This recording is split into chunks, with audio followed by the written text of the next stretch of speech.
विद्यार्थी मित्रांनो, आज आपण बघणार आहे बाजारपेठ मूल्यमापन। याआधी आपण बघितलं होतं उद्योजकीय जीवनक्रम। आता ज्या प्रकारे आपण उद्योजकीय जीवनक्रम बघितलेलं होतं किंवा कशा प्रकारचं वर्गीकरण, त्याचे स्वरूप काय, त्याचे फायदे काय, त्याचे तोटे काय, एखाद्या व्यवसायामध्ये किंवा उद्योगामध्ये यशस्वी होण्यासाठी कोणकोणत्या गुणांची आवश्यकता आहे, अशा प्रकारे आपण उद्योजकीय जीवनक्रम बघितले आहे। त्यानंतरचं आपलं दुसरं प्रकरण जे आहे, प्रकरण नंबर 2, बाजारपेठेचे मूल्यमापन। मग आता याच्यामध्ये आपल्याला बघायचं आहे की बाजारपेठेचे मूल्यमापन म्हणजे काय। त्यानंतर उपभोक्ता असेल, म्हणजे उपभोक्ता म्हणजे ग्राहक, त्या उपभोक्त्याचे वर्तन कशा प्रकारचे, त्यानंतर त्याचे प्रकार कोणकोणते। त्यानंतर आपल्याला बाजारपेठ मूल्यमापनामध्ये बघायचं आहे की बाजारपेठ मूल्यमापनाची गरज काय आहे आणि त्या बाजारपेठ मूल्यमापनाचे महत्त्व काय। त्यानंतर बाजारपेठ मूल्यमापनाची कोणकोणत्या प्रकारची तंत्रे आहेत, त्यानंतर बाजारपेठ कोणकोणत्या विभाजनामध्ये विभागल्या गेलेली आहे आणि बाजारपेठ मूल्यमापन करताना त्याची म्हणजे तुमच्या उद्योगाची किंवा व्यवसायाची प्रसिद्धी आणि जाहिरातीच्या माध्यमातून बाजारपेठ कशा प्रकारे आपल्याला उपलब्ध करता येईल याची संकल्पना, या सर्व गोष्टींची संकल्पना आपल्याला बाजारपेठ मूल्यमापनामध्ये बघायची आहे। आपल्याला माहिती आहे तेव्हा कोणताही व्यवसाय हा अंतिमतः समाजासाठी म्हणजेच ग्राहकांसाठी आकार घेत असतो। कोणताही व्यवसाय किंवा कोणताही उद्योग हा अंतिमतः समाजासाठी म्हणजेच काय, आपल्या ग्राहकासाठी आकार घेत असतो। तेव्हा ग्राहकाचा म्हणजे बाजारपेठेचा अभ्यास करणे गरजेचे आहे। ग्राहकाचा अभ्यास करणे म्हणजे बाजारपेठेचा अभ्यास करणे गरजेचे आहे।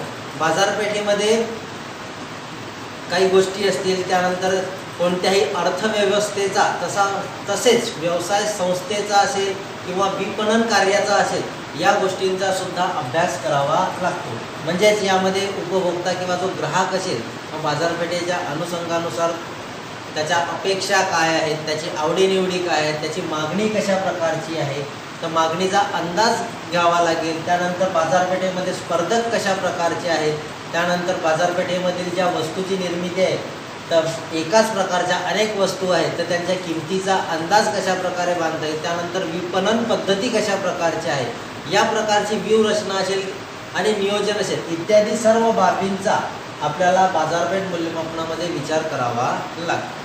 त्याचप्रमाणे आपल्याला माहिती आहे की उपभोक्ता म्हणजे काय, ग्राहक हा कोणत्याही अर्थव्यवस्थेचा तसेच व्यवसाय संस्थेचा एक विपणन कार्याचा केंद्रबिंदू मानला जातो।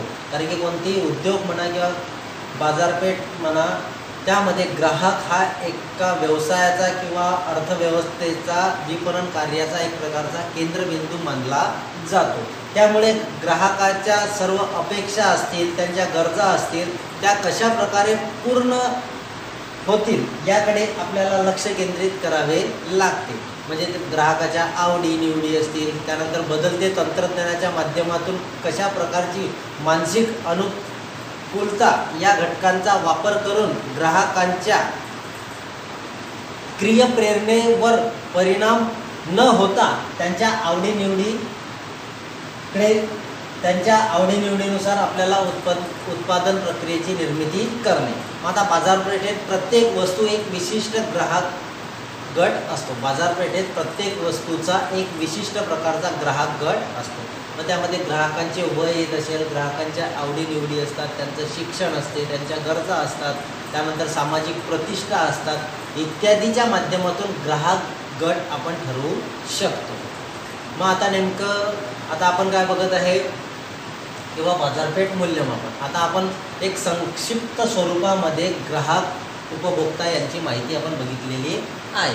आता आपल्याला बघायचं आहे किंवा नेमकं बाजारपेठ मूल्यमापन म्हणजे काय। आता बाजारपेठ मूल्यमापन म्हणजे काय की बाजारपेठ मूल्यमापन बाजारपेठेचे निरीक्षण करून विविध पैलूंची माहिती जमा करणे किंवा बाजारपेठेतील जी मागणी आहे त्याचा अंदाज बांधणे, त्यानंतर उपभोक्त्याचे वर्तन कशा प्रकारचे आहे, उपभोक्ता म्हणजे जो ग्राहक असेल त्याचे वर्तन कशा प्रकारचे, तुमच्या समोर तुमच्या स्पर्धक कशा प्रकारे आहे, त्यानंतर तुमची वितरण पद्धती कशी आहे,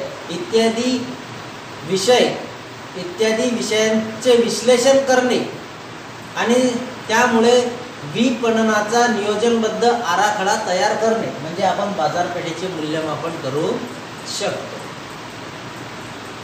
आता बाजारपेठेचे मूल्यमापन या माध्यमातून आपण करू शकतो. मग आता नेमकं आपण बघितलेलं याच्यामध्ये येतो ग्राहक. सर्वप्रथम येतो ग्राहक, त्याला आपण म्हणतो उपभोक्ता. उपभोक्ता म्हणजे ग्राहक. मग आता नेमकं याला काय म्हणता येईल, ग्राहक हा बाजारपेठेचा केंद्रबिंदू आहे असे मानले जाते. उपभोक्ता किंवा ग्राहक हा बाजारपेठेचा केंद्रबिंदू आहे असे मानले जाते. समाजाचा एक घटक असणारा प्रत्येक गरीब व्यक्ती असो, श्रीमंत व्यक्ती असो, अशिक्षित असो किंवा सुशिक्षित असो, म्हणजे हे जेवढे नागरिक असतील हा एक प्रकारचा काय असतो, ग्राहक असतो. म्हणजे समाजामध्ये किंवा बाजारपेठेमध्ये किंवा समाजाचा घटक असणारा एखादा गरीब, श्रीमंत, सुशिक्षित, अशिक्षित हे सर्व नागरिक काय असतो, एक ग्राहक वर्ग असतो. त्यानंतर विविध वस्तूंचा व सेवांचा उपभोग करण्याकरिता त्याला वस्तूंची किंवा सेवांची काय करावी लागते, खरेदी करावी लागते. मग आता नेमकी आपल्याला ग्राहक किंवा उपभोक्ताची व्याख्या काय सांगता येतील, किंवा बाजारपेठेतील उपलब्ध वस्तू किंवा सेवांचा उपभोग घेणारी व्यक्ती म्हणजे उपभोक्ता होय. काय सांगता येईल आपल्याला, बाजारपेठेतील उपलब्ध विविध वस्तू किंवा सेवांचा उपभोग घेणारी व्यक्ती म्हणजे उपभोक्ता होय. मग आता जी व्यक्ती असेल ती उपभोक्ता, ग्राहकमध्ये आपण बघत आहे किंवा एखादी व्यक्ती असते तर ती व्यक्ती काय म्हणता येईल आपल्याला, जी व्यक्ती नैसर्गिकरित्या मिळणारी किंवा बाजारात उपलब्ध असलेली वस्तू किंवा सेवा ग्रहण करणे, त्या व्यक्तीस आपण उपभोक्ता सुद्धा असे म्हणू शकतो. पहिली व्याख्या काय सांगली, किंवा बाजारपेठेतील उपलब्ध विविध वस्तू व सेवाचा उपभोग घेणारी व्यक्ती म्हणजे उपभोक्ता. त्यानंतर जी व्यक्ती नैसर्गिकरित्या मिळणारी किंवा बाजारात उपलब्ध असलेली वस्तू व सेवा ग्रहण करणाऱ्या व्यक्तीस आपण उपभोक्ता असे म्हणू शकतो. आता नेमका उपभोक्ता आणि ग्राहक आपल्याला माहिती आहे की हा समाजाचा किंवा आर्थिक व्यवस्थेचा महत्त्वाचा घटक आहे. उपभोक्ता हा विविध वस्तूंचा व सेवांचा अंतिम उपभोग घेणारा व्यक्ती असल्यामुळे बाजारपेठ कार्याचा तो एक केंद्रबिंदू आहे. त्यानंतर जी विक्रीय कलेचा उद्देश आहे तो आपल्याला जास्तीत जास्त विक्री करून किंवा व्यवसायामध्ये नफा मिळवणे, पण त्याचबरोबर ग्राहकांना समाधान देणे हा असतो, वर्षाचा असतो. किंवा आपण जे मूल्यमापन बघत आहे तर त्या माध्यमातून ग्राहकांना समाधान मिळणे आवश्यक आहे. हे उद्दिष्ट उपभोक्ता असेल किंवा ग्राहक असल्याशिवाय साध्य होऊ शकत नाही. कोणत्याही व्यवसाय विकास आपल्या व्यवसायाची कार्यरचना असेल, त्याची कार्यपद्धती असतील, त्याची व्यूहरचना असेल, ह्या ज्या गोष्टी आहेत ह्या ग्राहकाला केंद्रस्थानी ठेवूनच आखावी लागते. म्हणजे ग्राहकांचा विचार करून तुमची जी व्यूहरचना असेल, तुमची जी कार्यरचना असेल, जी तुमची कार्यपद्धती असेल, ह्या सर्व गोष्टींचा अभ्यास आपल्याला करावा लागतो.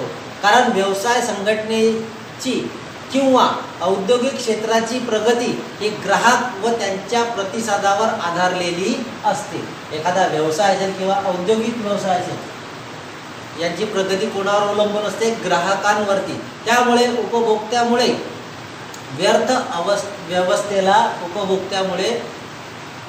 अर्थव्यवस्थेला योग्य दिशा मिळत असते. त्यानंतर आपल्या संशोधनाला चालना मिळत असते. त्यानंतर उद्योगांचा विकास घडवून आणणे किंवा रोजगार किंवा स्वयंरोजगारामध्ये एक प्रकारची वाढ होत असते. आता आपण बाजारपेठ मूल्यमापनामध्ये बघितले की बाजारपेठेचे मूल्यमापन म्हणजे काय. त्यानंतर आपण बघितले की बाजारपेठ मूल्यमापनाच्या माध्यमातून ग्राहक हा कोणत्याही व्यवसाय किंवा उद्योगाचा एक केंद्रबिंदू आहे. म्हणून आपण बघितलं ग्राहक आणि उपभोक्ता म्हणजे काय. आता नेमक्या बाजारपेठ मूल्यमापनामध्ये आपल्याला बघायचे की बा उपभोक्त्याचे वर्तन कशा प्रकारचे राहील, म्हणजे ग्राहकाचे वर्तणूक कशा प्रकारची राहील. आता आपल्याला उपभोक्ता वर्तन बघायचे आहे. ग्राहक किंवा उपभोक्ता वर्तन कशामध्ये, बाजारपेठ मूल्यमापनामध्ये. मग आता नेमके उपभोक्त्याचे वर्तन काय म्हणता येईल किंवा त्याचे वर्तन ही संपूर्ण विपणन प्रक्रियेला प्रभावित करणारी बाब आहे. उपभोक्त्याचे वर्तन, कोणाचे? ग्राहकाचे वर्तन, हे संपूर्ण विपणन प्रक्रियेला प्रभावित करणारी एक बाब आहे. उपभोक्ता आपल्या गरजा असतील किंवा आपल्या इच्छा असतील ह्या भागविण्याकरता वस्तू व सेवांची खरेदी करत असतो. त्यामुळे त्याच्या खरेदी वर्तनाचा अभ्यास करण्याच्या प्रक्रियेत आपण उपभोक्त्याचे वर्तन किंवा ग्राहक वर्तवणूक असे म्हणू शकतो. काय सांगितलं? किंवा आपल्या इच्छा असतील, आपल्या गरजा असतील ह्या भागवण्यासाठी उपभोक्ता हा वस्तू व सेवांची खरेदी करत असतो. त्यामुळे त्याच्या खरेदी वर्तनाचा अभ्यास करण्यासाठी जी प्रक्रिया असते त्या प्रक्रियेस आपण उपभोक्त्याचे वर्तन किंवा ग्राहकाचे वर्तवणूक असे म्हणू शकतो. उपभोक्ता एखादी वस्तू असेल किंवा एखादी सेवा असेल, मग या सेवांबद्दलची जाणीव झाल्यानंतरच तो काय करत असतो? खरेदी करण्याकरिता करण्यात येणाऱ्या सर्व क्रियांचा अंतर्भाव हा उपभोक्त्याचे वर्तन या संज्ञेमध्ये समावेश केला जात असतो. मग आता नेमकी उपभोक्त्याचे वर्तन याची संज्ञा म्हणजे काय, एक प्रकारची व्याख्या आपल्याला काय सांगता येईल ते बघू. किंवा उपभोक्त्याचे वर्तन याची व्याख्या काय, किंवा उपभोक्त्याचे वर्तवणूक ही अशी प्रक्रिया आहे किंवा जिच्या माध्यमातून उपभोक्ता वस्तू किंवा सेवांच्या खरेदीबाबत कशाचीही खरेदी करायची, केव्हा खरेदी करायची, कुठे खरेदी करायची आणि कशी खरेदी करायची याचा निष्कर्ष घेत असतो.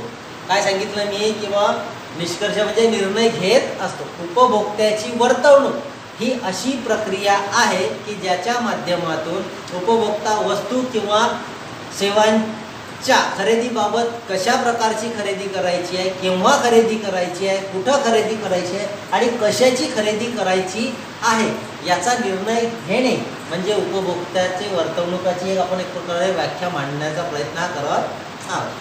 आता याची व्याख्या जर म्हणायची झाली आपल्या पुस्तकाच्या भाषेतून तर प्रत्येकाच्या वैयक्तिक वस्तू किंवा सेवा खरेदी करण्याच्या सवयी म्हणजेच उपभोक्त्याचे वर्तन होय. प्रत्येकाच्या वैयक्तिक वस्तू व सेवा खरेदी करण्याच्या सवयी म्हणजेच उपभोक्त्याचे वर्तन होय.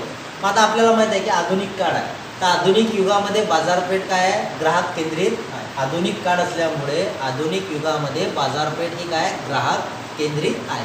मग बाजारपेठांची स्थिती कशा प्रकारची आहे, ग्राहकांच्या आवडीनिवडी काय आहे, ग्राहकांचा आर्थिक व सामाजिक दर्जा या सर्वांमध्ये भिन्नता दिसून येते. कारण की आता ग्राहक वर्ग जर म्हटला तर याच्यामध्ये त्या ग्राहक वर्गाची आर्थिक आणि त्यांचा सामाजिक दर्जा हा काय असतो?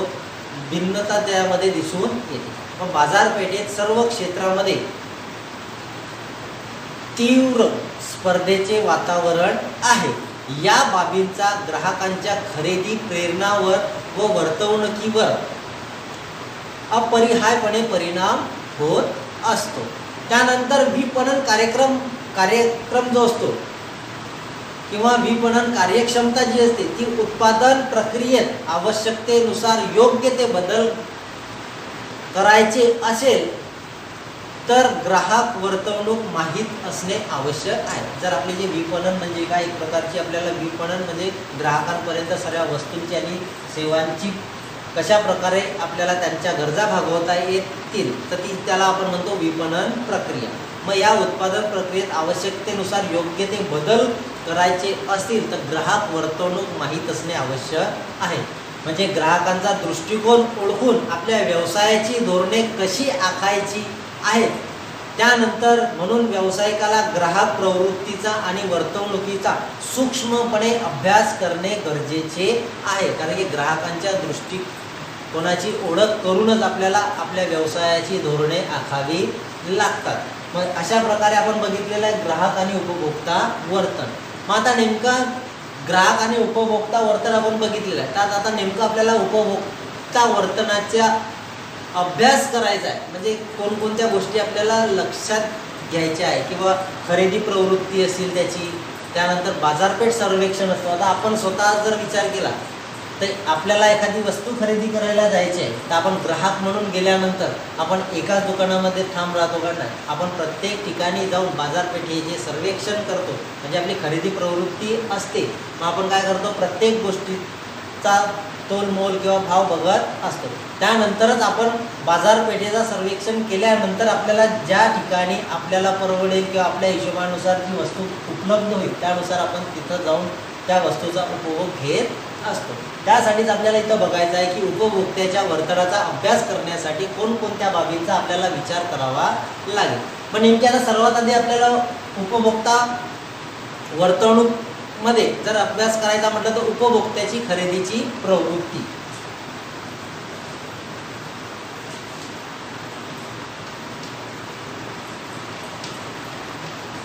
उपभोक्त्याची खरेदीची प्रवृत्ती.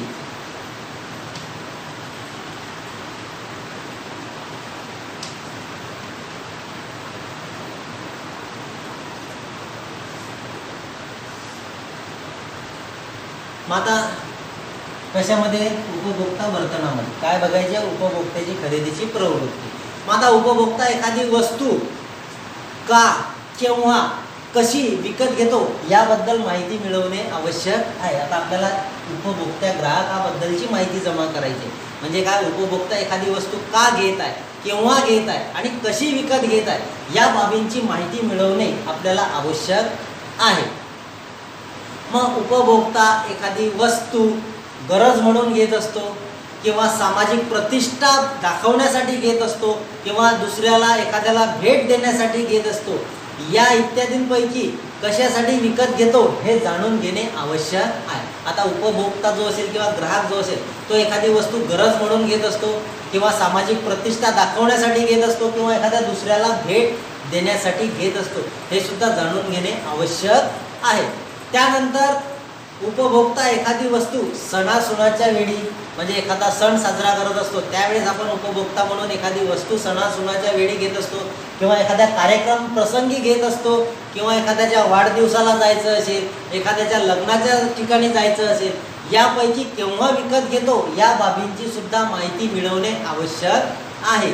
त्यानंतर उपभोक्ता जो असेल तर उपभोक्ता एखादी वस्तू आवडली म्हणून किंवा जाहिराती पाहून किंवा दुसऱ्याच्या सांगण्यावरून किंवा आता आपण बघतो किंवा एखाद्या ठिकाणी आपण बघतो की या प्रकारची सूट इथं देण्यात आलेली आहे मग सूट असेल म्हणून मग कोणत्या कारणाने विकत घेत आहे हे सुद्धा माहिती मिळवणे आवश्यक आहे. त्याला आवडली म्हणून असेल किंवा त्याने जाहिरात पाहून आली म्हणून असेल किंवा दुसऱ्याच्या सांगण्यावरून घेत असेल किंवा त्यामध्ये सूट मिळत असेल म्हणून कशा प्रकारे विकत घेत आहे याची सुद्धा माहिती घेणे आवश्यक आहे.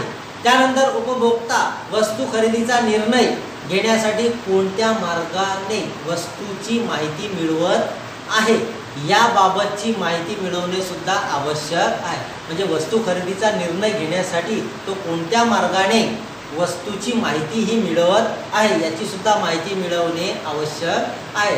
याकरिता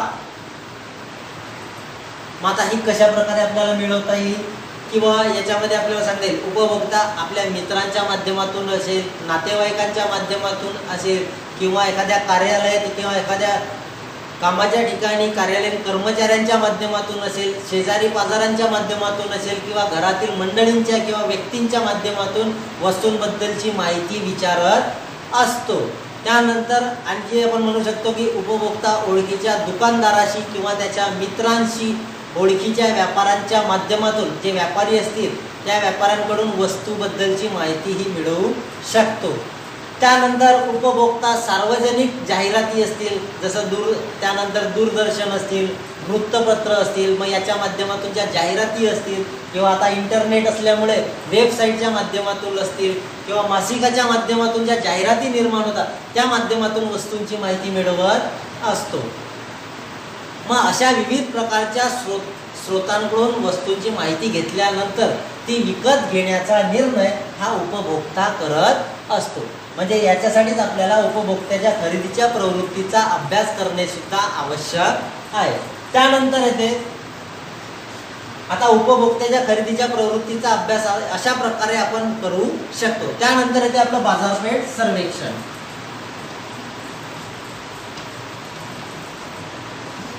बाजारपेठ सर्वेक्षण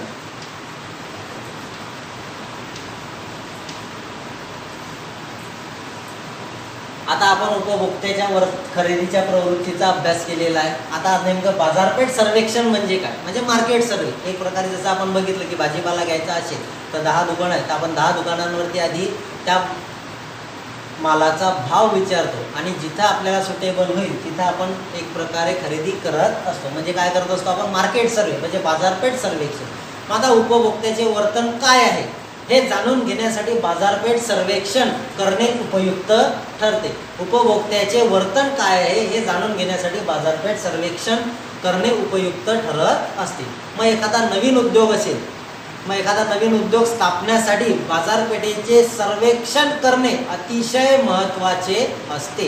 एखादा नवीन उद्योग जर आपल्याला उभारायचा असेल तर त्यासाठी बाजारपेठेचे सर्वेक्षण करणे अतिशय महत्त्वाचे असते.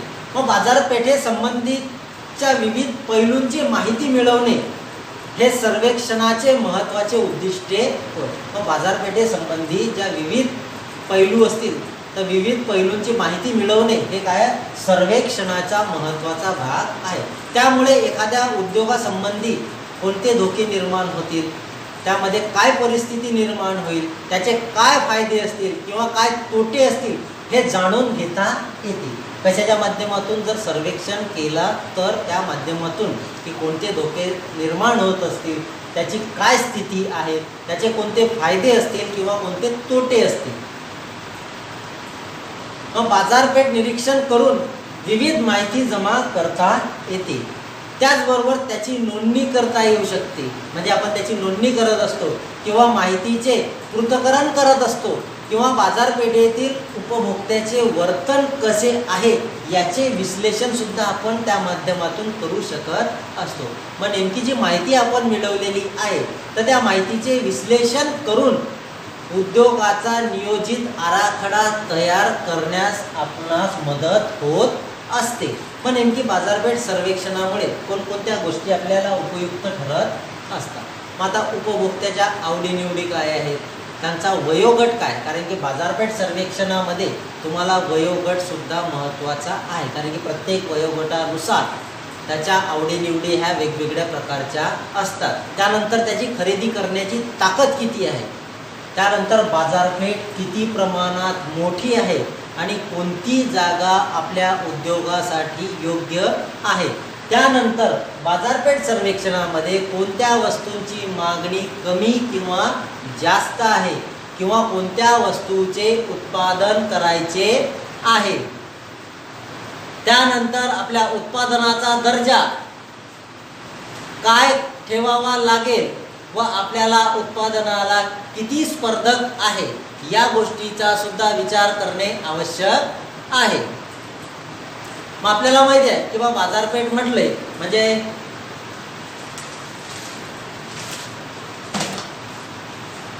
मग कोणत्या उत्पादनाला किती स्पर्धा राहील हे सुद्धा बाजारपेठ सर्वेक्षणाचा एक भाग आहे. त्यानंतर तुमची विक्री असेल, वितरण व्यवस्था कशी ठेवावी लागेल किंवा जाहिरातीचं प्रमाण किती, जाहिरातीच्या माध्यमातून सुद्धा आपण बाजारपेठ उपलब्ध करू शकतो. मग जाहिरात किती प्रमाणात करावी लागेल याचा सुद्धा अंदाज बांधणे आवश्यक आहे.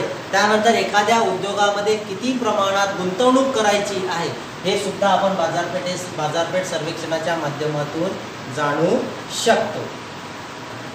मग आता एखादा उद्योग उभारला आणि एखादी या सर्व बाबी आपण जाणून घेतल्यानंतर एखाद्या उद्योगातील उत्पादनाबाबत बाजारपेठ कशी आहे आणि त्याकरता उपभोक्त्याचे वर्तन कसे आहे याची योग्य माहिती मिळते आणि त्या माध्यमातून आपण उद्योग सुरू केल्यावर तो यशस्वीरित्या टिकवण्याकरिता योग्य नियोजन करत असतो. मग आता आपण एखादा बाजारपेठ सर्वेक्षण केले तर आपल्याला आपण काय करतो, आधी बाजारपेठ कशा प्रकारची उपलब्ध आहे, तिथं ग्राहक कशा प्रकारचे आहे, उपभोक्ता कसे असतील, त्यानंतर कच्चा माल आपल्याला उद्योगासाठी लागत असतो, त्यानंतर मशिनरी, त्यानंतर साधन असतील, त्यानंतर उपकरणे असतील, त्यानंतर तुमचा कर्मचारी वर्ग असेल, त्यानंतर आपले प्रतिस्पर्धी असतील, त्यानंतर तुमची विक्रीय व्यवस्था असेल, त्यानंतर तुमच्या नियम व अटी असतील, यांची माहिती जाणून घेणे सुद्धा बाजारपेठ सर्वेक्षणाचा एक महत्त्वाचा भाग आहे. आता हे बघितलं आपण बाजारपेठ सर्वेक्षण. आता त्यानंतर आहे उपभोक्त्याचे वर्तन निश्चित करणारे घटक. उपभोक्त्याचे वर्तन निश्चित करणारे घटक.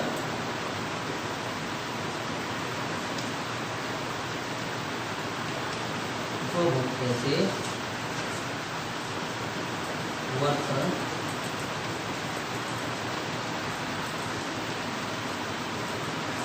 निश्चित करणारे. आता आपण उपभोक्त्याची खरेदी प्रवृत्तीचा अभ्यास केला, बाजारपेठ सर्वेक्षणाचा अभ्यास केला. मग आता नेमके उपभोक्त्याचे वर्तन निश्चित कशा माध्यमातून होत असेल, मग आता तर त्याचे आपल्याला घटक बघायचे.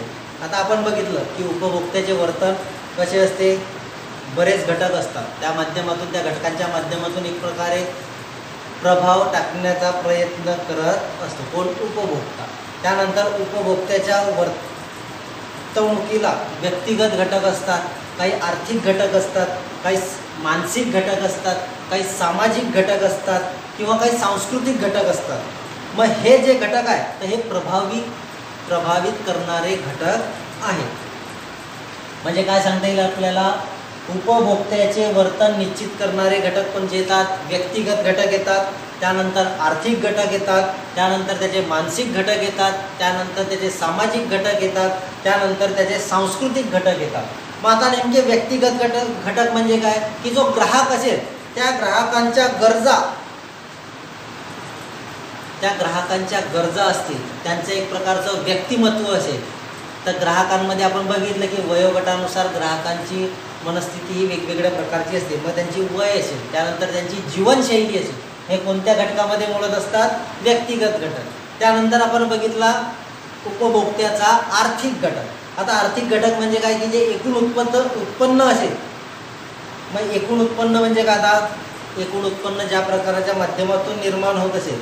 त्यानंतर उधारीची सवलत. आता काही काही ग्राहक असतात तर आपण काय म्हणतो, आता समजा आपण एखादी वस्तू घ्यायला गेलो तर एखाद्याला आपण काय म्हणतो की बा की आता सध्या माझ्याकडे नाही आहे, मी एका महिन्याने 5 दिवसांनी किंवा 10 दिवसांनी, एका आठवड्याने म्हणजे काय देत आहे आपण उपभोक्त्याला, एक प्रकारे उधारीची सवलत असेल. त्यानंतर बचत असेल, कोणाची, व्यावसायिकाची, कोणाच्या माध्यमातून, ग्राहकाच्या माध्यमातून. त्यानंतर काही सरकारी धोरण असते, हे कशामध्ये मोडतात, आर्थिक घटकामध्ये. त्यानंतर मानसिक घटक असतो. म्हणजे मानसिक घटक म्हणजे काय की उपभोक्त्याची अभिप्रेरणा असेल, उपभोक्त्याचा दृष्टिकोन असेल, उपभोक्त्याचे आकलन असेल आणि उपभोक्त्याची प्रवृत्ती असेल. आता सामाजिक घटक कोणते आले, उपभोक्त्याचे कुटुंब आले, त्यानंतर मित्र आला, त्यानंतर त्याचा समाज आला, त्यानंतर जो समूह असेल तो समूहामध्ये जो परिसर असेल त्यामधील व्यक्ती आले. हे कोणते झाले, त्याचे सामाजिक घटक. सांस्कृतिक घटक कोणते आले उपभोक्त्याचे, त्याची संस्कृती आली, त्याची मान्यता आली, त्याची प्रथा आली, त्याची जी रूढी परंपरा असेल, ह्या कोणत्या झाल्या, उपभोक्त्याचे सांस्कृतिक घटक. आता उपभोक्त्याचे वर्तन हे व्यक्तिगत व आर्थिक घटक आपण जसं बघितलं तर त्याच्यामध्ये जसं वय आलं, व्यक्तिगत आलं, आर्थिक स्थिती आली, त्याचं एकूण उत्पन्न आलं, त्याची बचत आली, त्याची शासकीय धोरणे आली. मग ह्या ज्या गोष्टी आहेत, मग याचप्रमाणे आपण काय करत असतो, या इत्यादी मूलतत्वे म्हणजे ही जी आहे ही एक प्रकारची उपभोक्त्याची काय आहे, मूलतत्वे आहेत. मग इत्यादीवरून आपण काय करत असतो, एक उपभोक्त्याचे वर्तन निश्चित करत असतो. म्हणजे हे त्याची मूलतत्वे, त्याला लागणारी मूलतत्वे, त्याच्यावरून आपण काय करत असतो किंवा एक प्रकारे त्याची मूलतत्वे इत्यादीवरून आपण काय करत असतो, निश्चित करत असतो.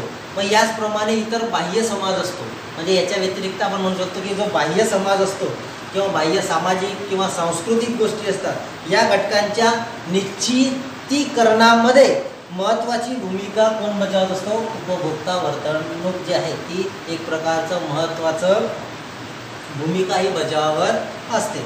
मग सामाजिक घटकातील कुटुंब असतील,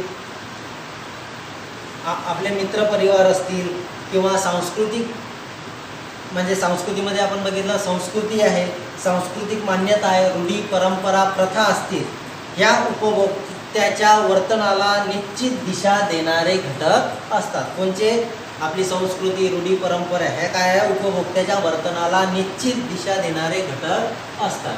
म्हणजे बाजारपेठ मूल्यमापनामध्ये आपण काय बघितलं की बाजारपेठेची एक प्रकारची संकल्पना बघितली, त्यानंतर उपभोक्ता आणि ग्राहक काय आहे, बाजारपेठेचे मूल्यमापन कशा प्रकारे करता येईल, त्यानंतर उपभोक्ता वर्तनाचा अभ्यास कोणकोणत्या माध्यमातून करता येतो, उपभोक्त्याची खरेदीची प्रवृत्ती असेल, बाजारपेठ सर्वेक्षण असेल, त्यानंतर उपभोक्त्याचे वर्तन निश्चित करणारे घटक असतील. आता एवढ्या बाबी आपण बाजारपेठ मूल्यमापनामध्ये बघितलेल्या आहेत.